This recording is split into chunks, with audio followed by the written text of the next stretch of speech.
Hey everyone, welcome back.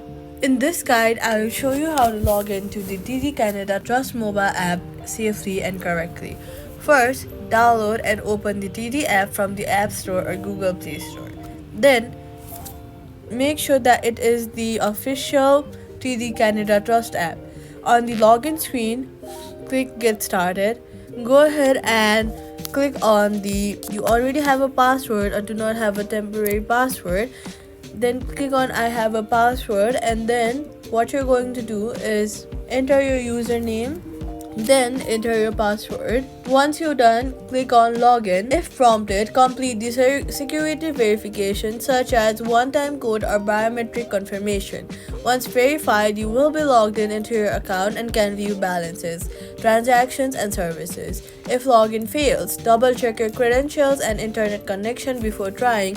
Try switching between Wi-Fi and mobile data to rule out network issues.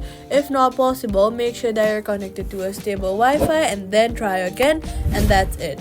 Subscribe for more quick fixes.